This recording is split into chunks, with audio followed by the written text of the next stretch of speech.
बिस्मिल्लाहिर्रहमानिर्रहीम। अस्सलाम वालेकुम। तो शुरू करते हैं आज का lecture. Rate, ratio and proportion.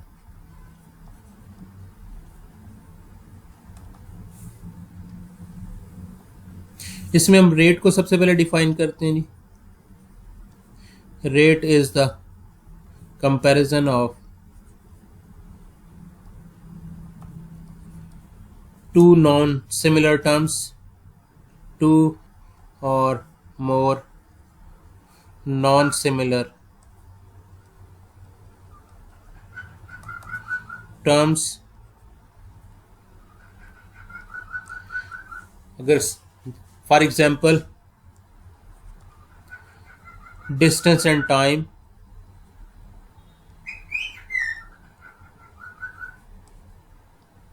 अब ये डिस्टेंस और टाइम, ये दोनों जो टर्म्स हैं ये नॉन सिमिलर है।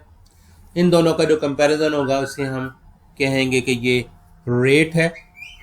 इसी तरह से अगर हम बात करें distance and fuel, distance and fuel, इसी तरह से अगर हम बात करें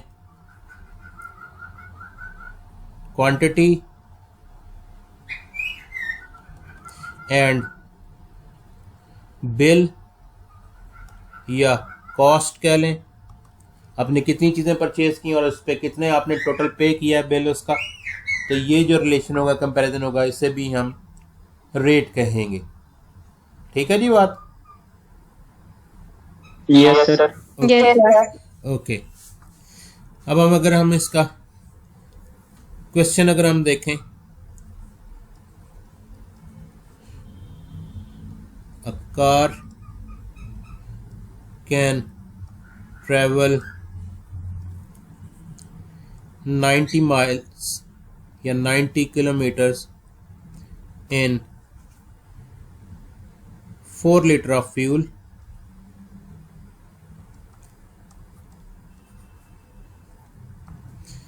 then how much fuel is required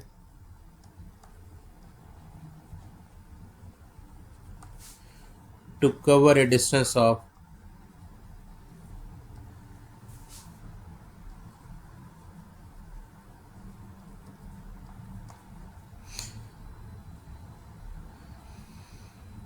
135 kilometers। अब यहाँ पे इसको हम यूनिटी मेथड से सॉल्व कर सकते हैं। हमारे पास फाइंड करना है, हमने फ्यूल फाइंड करना है, सो हम आप इसको लिखेंगे 90 किलोमीटर्स रिक्वायर 4 लीटर फ्यूल, और 1 किलोमीटर के लिए निकाल लेंगे यूनिटी मेथड में, रिक्वायर्स 4/90, और फिर हमें यहाँ पे डिस्टेंस हमारे गिवन है 135 किलोमीटर, तो 135 किलोमीटर के लिए ले लेंगे यहाँ पे 135 किलोमीटर ऑफ डिस्टेंस रिक्वायर है फ्यूल, 4/90 मल्टीप्लाई 135। तो यहाँ पे हम कैंसलेशन कर सकते हैं, ये 90 और 135 जो ये कट जाते हैं, 45 टू टाइम 90 होता है, 45 3 टाइम 135 होता है। अब ये 2 इस 4 से कट जाएगा, तो हमारे पास आ जाएगा 2 × 3, 6 लीटर फ्यूल जो है वो रिक्वायर्ड होगा 135 किलोमीटर डिस्टेंस ट्रैवल करने के लिए। ठीक है जी? Yes sir. ओके, उसके बाद हम बात करते हैं जी रेशो की।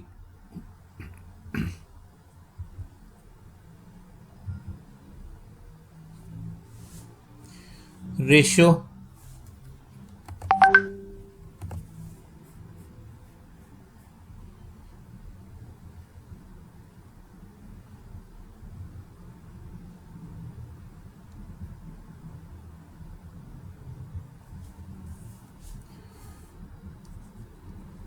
रेशियो को हम डिफाइन करेंगे। Ratio is the comparison of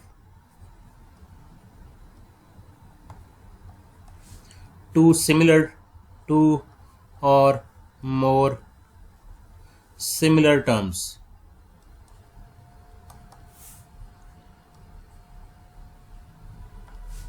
For example, number of male students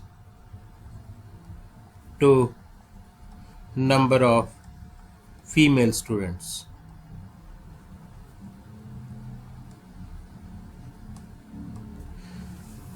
तो ये हमारे पास जो दोनों सिमिलर हमारे पास एट्रीब्यूट्स है, स्टूडेंट्स, यहाँ पे इधर भी स्टूडेंट्स की बात हो रही है, फीमेल एंड मेल स्टूडेंट्स, तो ये जो कंपैरिजन होगा इसे हम रेशो कहेंगे। अब रेशो को हम यहाँ पे डिफरेंट वे से उसे रिप्रेजेंट कर सकते हैं। जैसे हम लिख सकते हैं जी 4:5, इसे हम पढ़ेंगे 4:5, या इसे हम फ्रैक्शन की फॉर्म में लिख सकते हैं 4/5, और या फिर इसे हम कह सकते हैं जी 4:5, ये डिस्क्रिप्टिव फॉर्म में। अब रेशो को हमेशा हम सिंपलेस्ट फॉर्म में लिखते हैं, मतलब हमारे पास अगर 10:8 है तो ये लोएस्ट फॉर्म में या सिंपलेस्ट फॉर्म में रेशो नहीं है। इसको हम यहाँ पे सिंपलेस्ट फॉर्म में करने के लिए हम यहाँ पे डिवाइड कर देंगे दोनों को सेम टेबल पर। 10 और 8 2 के टेबल में कट जाते हैं, 2 5 are 10 और 2 4 are 8, तो इसका आंसर हमारे पास आ जाएगा 5:4।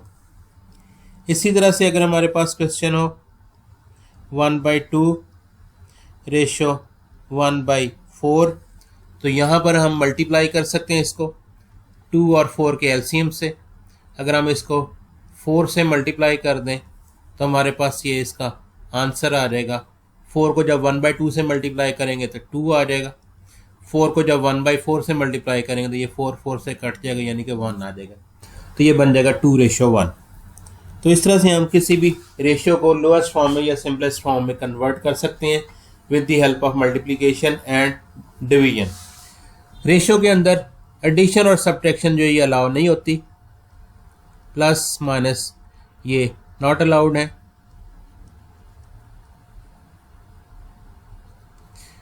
रेशियो के अंदर आप कोई नंबर दोनों साइड पे प्लस नहीं कर सकते हैं या माइनस नहीं कर सकते हैं, जबकि मल्टीप्लाई और डिवाइड कर सकते हैं। अब उसके बाद हमारे पास आ जाता है जी रेशियो के कुछ क्वेश्चंस। फॉर एग्जांपल अगर हम कहें जी 3a = 4b है और हमने यहाँ पे फाइंड करना है व्हाट इज़ a/b, ये हमें फाइंड करना है। तो हम यहाँ पे क्या करते हैं, ये जो नंबर्स हैं a और b के साथ हम इनका एलसीएम ले लेंगे, 3 और 4 का एलसीएम लेंगे, हमारे पास ये आ जाएगा LCM ऑफ 3 4, ये बन जाएगा 12। हम क्या करेंगे, इसको 3a = 4b, इस इक्वेशन को बोथ साइड हम 12 से डिवाइड कर देंगे जो LCM लिया था। उससे क्या होगा, ये आपके पास ये कैंसिलेशन हो जाएगी, 3 4 are 12 और ये 4 3 are 12, तो a के नीचे इसकी रेशो उसका आंसर आ जाएगा। तो यहाँ से हम लिख सकते हैं इसको a/b, a के नीचे आंसर 4 था, a की रेशो 4 आ जाएगी, b के नीचे आंसर 3 बचा था तो उसकी रेशो 3 आ जाएगी। तो ये a/b, ये हमारे पास आंसर आ गया 4/3। ठीक है जी, ओके। उसके बाद हमारे पास नेक्स्ट हम बात करते हैं जी कंटिन्यूस रेशियोज की। कंटिन्यूस रेशियोज जैसे हमारे पास हो जी if a/b = 3/4 हो एंड b/c is 4/1 हो, देन हमें a/b/c अगर फाइंड करना हो तो यहाँ पे हम ये देखेंगे कि ये हमारे पास जो दोनों में कॉमन लेटर है दोनों रेशियोज़ के अंदर, ये जिस स्टाइल में है, जिस तरह से हमने इसका ये सर्कल इसको किया है, इसी फॉर्म में अगर हम नंबर में सर्कल करें तो अगर हमारे पास ये सेम नंबर आ जाए तो जस्ट आपने इसको री राइट करना है। रेशियोज आपकी ऑलरेडी सिंपलेस्ट फॉर्म में मौजूद हैं। ए की जगह पे हमारे पास उसकी जगह 3 लिखा हुआ है, बी सर्कल में इधर राइट साइड पे 4 लिखा हुआ है, और सी सर्कल के नीचे और राइट साइड पे सर्कल के नीचे 1 है। तो A ratio B ratio C is 3:4:1। ये इसका आंसर आ गया। दूसरा हमारे पास नेक्स्ट क्वेश्चन हो सकता है जी, if A ratio B is 3:4 and B ratio C, ये हमारे पास है जी 6:1, और हमने यहाँ पे ए रेशो सी रेशो बी फाइंड करना है।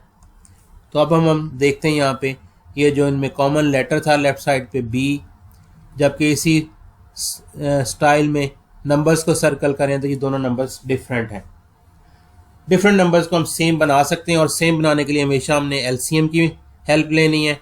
अब हम 4 और 6 का एलसीएम लेंगे तो 4 और 6 का एलसीएम क्या बनेगा?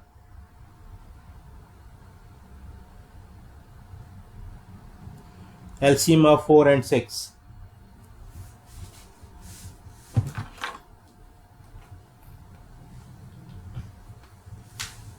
12 जी 12 आएगा।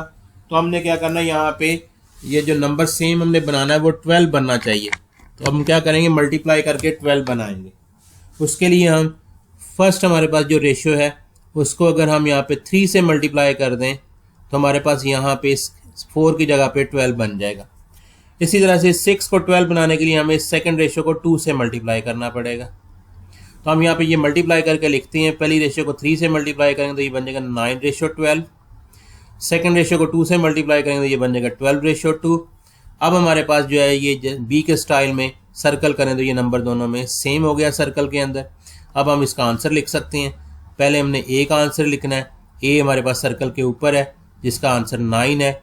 उसके बाद हमने सी की रेशियो लिखनी है। सी सर्कल से नीचे है, वो हमारे पास वैल्यू 2 है, और बी सर्कल के अंदर लिखा हुआ है यहाँ पे लेफ्ट साइड में। तो यहाँ पे राइट साइड पे नंबर्स में जो है वो सर्कल के अंदर 12 है।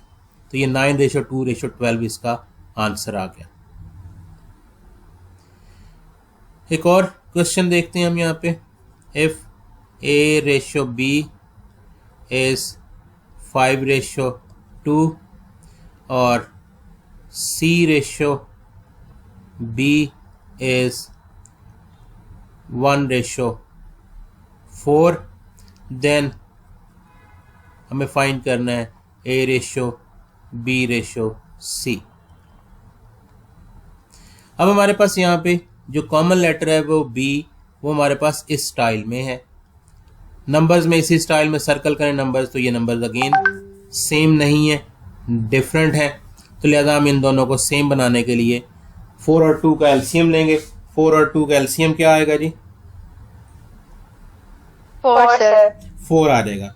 तो एक हमारे पास इक्वेशन में ऑलरेडी 4 है, और सेकंड में हमारे पास 2 है, उसको हम 4 से मल्टीप्लाई कर दें। तो पहले को हम यहाँ पे 2 से मल्टीप्लाई कर देते हैं तो ये 4 बन जाएगा यहाँ पर। तो हम यहाँ पे इसको लिख सकते हैं 2 से मल्टीप्लाई करने से ये 10:4 हो जाएगा, और सेकंड को एज इट इज़ दोबारा लिख लेंगे, रिपीट कर देंगे 1:4। अब हमारे पास ये नंबर जो है वो सेम बन चुका है। तो अब हम इसका आंसर लिख सकते हैं। ए की जगह पे हमारे पास आ जाएगा 10, बी की जगह सर्कल के अंदर 4, और सी यहाँ पे नीचे वाली पोजीशन में उसकी जगह पे 1। तो ये 10:4:1 इसका आंसर आ गया।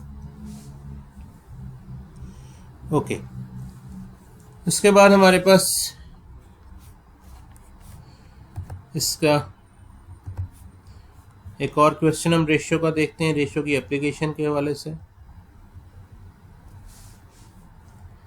If A ratio B is 5:2, then divide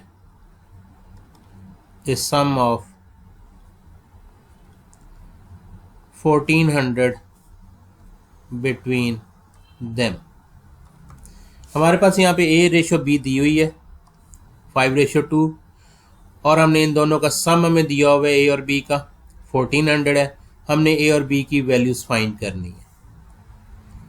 ratios के क्वेश्चन में जो आंसर्स होते हैं वो उनके कॉरस्पॉन्डिंग रेशियोज के मल्टीपल होते हैं।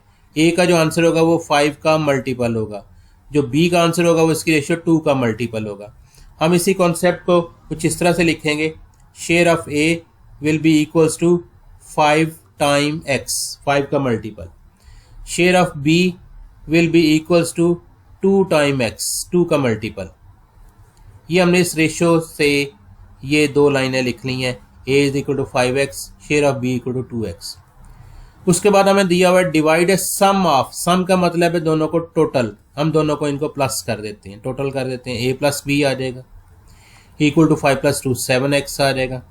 और ये हमें सम जो है ये गिवन है 1400, तो ये सम a प्लस बी की जगह पे हम ये 1400 सब्स्टिट्यूट कर देंगे, तो ये आ जाएगा 1400 इक्वल टू 7x।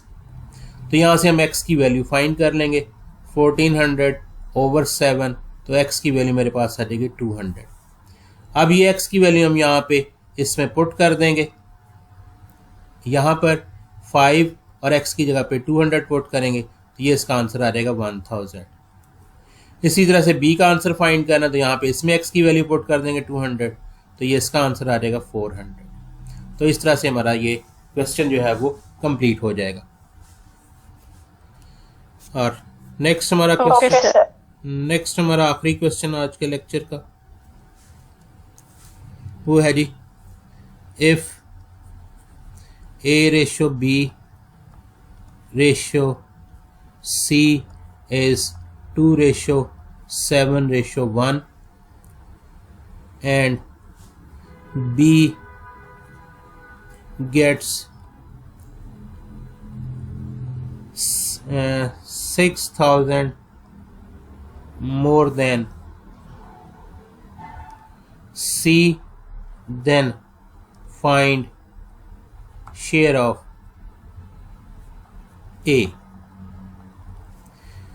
अब हमें यहाँ पे इसको ये भी कह सकते थे, यहाँ पे इस क्वेश्चन में इस तरह से ही बना सकते थे कि C gets 6,000 less than B, B को C से 6,000 ज़्यादा मिला है या C को B से 6,000 लेस मिला है, तो ये दोनों तरह से क्वेश्चन बनाया जा सकता था। सो अब हमारे पास ये रेशियोज गिवन है, इस रेशियो से हम 3 रिलेशंस बना लेंगे। A का शेयर ऑफ A वो इसकी रेशियो 2 का मल्टीपल होगा, शेयर ऑफ B वो इसकी रेशियो 7 का मल्टीपल होगा, शेयर ऑफ C इसकी रेशियो 1 का मल्टीपल होगा। अब हमें यहाँ पे इसके बाद ये एक रिलेशन गिवन है, एक सेंटेंस, एक इन्फॉर्मेशन और गिवन है, और वो इन्फॉर्मेशन क्या है जी, बी गेट्स। तो हम यहाँ पे लिखेंगे जी बी गेट्स, आ गया गेट्स हेल्पिंग वर्ब है, तो वर्ब को हम इक्वलिटी साइन से चेंज कर देंगे, हेल्पिंग वर्ब या वर्ब को इक्वल बना देंगे। उसके बाद लिखा हुआ 6,000, तो हम यहाँ पे 6,000 लिख देंगे। आगे वर्ड है मोर, मोर का मतलब है ऐड करना है, और लेस होता तो फिर माइनस करना था। देन व्हाट सी, तो सी से ज़्यादा है तो सी प्लस। अब बी की वैल्यू हमारे पास यहाँ पे हम सपोज कर चुके हैं 7x, वो पुट कर देंगे। सी हम सपोज कर चुके हैं 2x, वो पुट कर देंगे इक्वल टू 6,000। ये हमारे पास एक लीनियर इक्वेशन बन गई जहां से हम C1x है, तो यहाँ से हम इसको इक्वेशन को सॉल्व कर लेंगे। 7x माइनस x करेंगे तो ये आ जाएगा 6x इक्वल टू 6,000। यहाँ से x की वैल्यू हमारे पास आ जाएगी 6,000 ओवर 6, ये 1,000 आ जाएगा।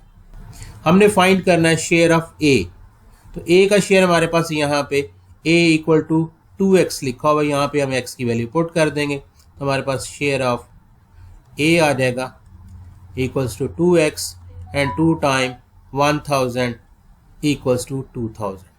ये हमारे पास आंसर आ गया। तो ये था हमारा आज का लेक्चर। प्रोपोर्शन जो है हम नेक्स्ट क्लास में करेंगे। ठीक होगी बात? कोई क्वेश्चन हो किसी का? No, sir. Thank you. Okay, thank you.